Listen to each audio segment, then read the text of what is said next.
নমস্কার। বায়োম্যানিয়া by Sukanta sir এই YouTube প্ল্যাটফর্মে সকলকে স্বাগত। আজকে আমরা এই পরিবেশ সংক্রান্ত আরো একটা নতুন সমস্যা নিয়ে হাজির হয়েছি। অ্যাকচুয়ালি আমরা এখন পরিবেশ সংক্রান্ত সমস্যাই আলোচনা করে যাচ্ছি, আর সমস্যা থেকে বেরোনোর রাস্তা খুঁজে চলেছি। তো আমরা আজকে আলোচনা করব মাটি দূষণ। পায়ের তলায় মাটি, চলো এবার হাঁটি। সেই মাটিও আজ আর আমাদের মানে কৃতকর্ম বা নেগেটিভ কাজের থেকে রক্ষা পাচ্ছে না। আমরা মাটিকে দূষণ করতে করতে এমন একটা জায়গায় এসে পৌঁছেছি, মাটি হয়ে যাচ্ছে ইনফার্টাইল, মাটির উর্বরতা শক্তি হারাচ্ছে।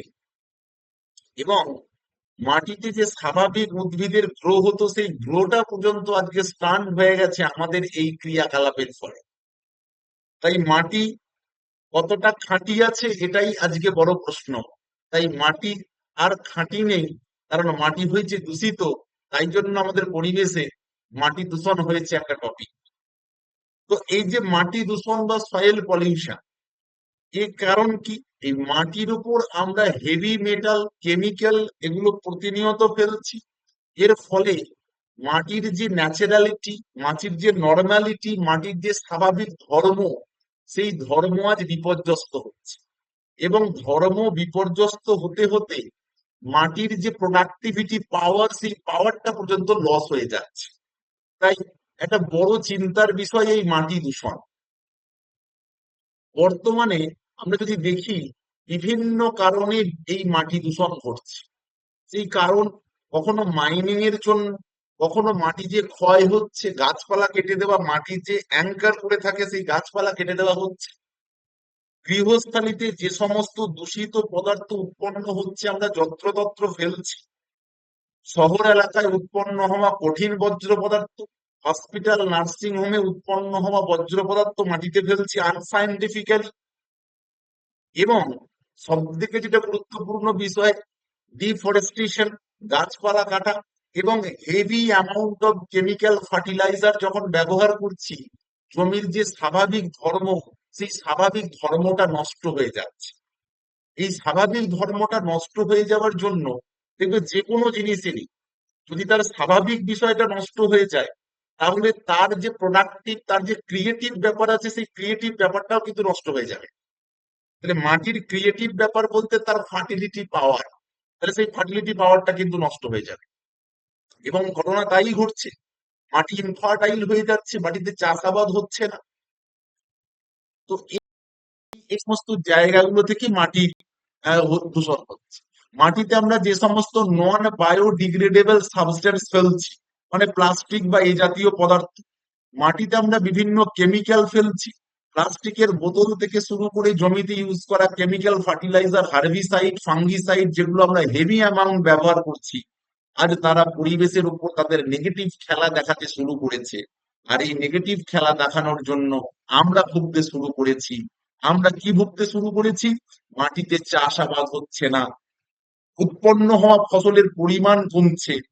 মাটিতে যে সমস্ত জীবগুলো বসবাস করত, যারা মাটির ধর্মটাকে বজায় রাখতো, সেই জীবগুলো আজকে অকারণে মাটি থেকে মারা যাচ্ছে। যেমন কেঁচো, যেটা কৃষকের বন্ধু ছিল, সেই কৃষকের বন্ধুকে আর খুঁজে পাওয়া যায় না। এই সমস্ত সমস্যাগুলো নেমে এসেছে। তো এমতো অবস্থায় আমাদেরকে কি করা উচিত? এমতো অবস্থায় সরকার সব থেকে গুরুত্বপূর্ণ যে প্ল্যানটা গ্রহণ করেছে, সেটা 3R পলিসি। খুব গুরুত্বপূর্ণ একটা টার্ম, 3R। এই 3R means reduce, recycle, reuse. অর্থাৎ আমরা যে কঠিন পদার্থগুলো মাটিতে ফেলে দিচ্ছি, সেগুলোকে পুনরায় ব্যবহার করার উপযোগী করে তুলতে হবে। তার কারণ কি, না হলে আমরা এগুলো ফেলতেই থাকবো, ওগুলো মাটিতে পড়তেই থাকবে, জায়গা জড়ো হবে। কারণ এই সমস্ত পদার্থগুলো নন বায়োডিগ্রেডেবল, মানে এরা কখনো মাটিতে মিশে যাবে না, অপরিবর্তিত অবস্থায় মাটিতে থেকে যাবে। আর কেমিক্যাল সাবস্টেন্স অপরিবর্তিত অবস্থায় যত মাটিতে থেকে যাবে, যত দিন মাটিতে থেকে যাবে, ততদিন সে সেই মাটিকে নষ্ট করতে থাকবে, মাটিকে ধ্বংস করতে থাকবে, মাটির ক্ষমতাকে নষ্ট করতে থাকবে। তাই এমতো অবস্থায় সরকার থেকে 3R পলিসি বা পরবর্তীকালে 4R পলিসি নিয়েছে, শুধুমাত্র মাটির স্বাভাবিক ধর্মটাকে ঠিক রাখার জন্য। কারণ এই মাটির স্বাভাবিক ধর্মটা না ঠিক থাকলে এই শস্য শ্যামলা পৃথিবীটাকে রাখা যাবে না। কারণ মানুষের খাদ্যের মারাত্মক রকম সংকটে পড়ে যাবে, কারণ সমস্ত খাদ্যরই, গাছটারই মূলটা পোঁতা আছে মাটিতে। আর সেই মাটিটাই যদি খাঁটি না থাকে, তাহলে গাছটা থেকে উৎপন্ন হওয়া প্রোডাক্টটা খাঁটি হবে কি করে? খাঁটি হওয়া তো দূরস্থ, আজকে চিন্তার বিষয় দাঁড়িয়েছে আদতেও আগামী দিনে এই প্রোডাক্টিভ পাওয়ারটা থাকবে তো। তাই বিভিন্ন জায়গায় আজকে এই কেমিক্যাল ফার্টিলাইজারের পরিবর্তে অর্গানিক ফার্টিলাইজারকে নিয়ে আসা হয়েছে। যেমন ভারতবর্ষের সিকিম একটা স্টেট, যারা 100% অর্গানিক ফার্টিলাইজারকে ব্যবহার করা শুরু করেছে। অর্থাৎ প্রত্যেকটা রাজ্যকে একটা সঠিক সিদ্ধান্ত নেওয়ার মাধ্যমে, ল্যান্ড ট্রিটমেন্টের মাধ্যমে ল্যান্ডের যদি উর্বরতা শক্তিকে ফিরিয়ে দেওয়া না যায়, তাহলে হয়তো আগামী দিনের আমরা সব থেকে যে বড় সংকটটায় পড়তে চাই চলবো, সেটা খাদ্যের সংকট।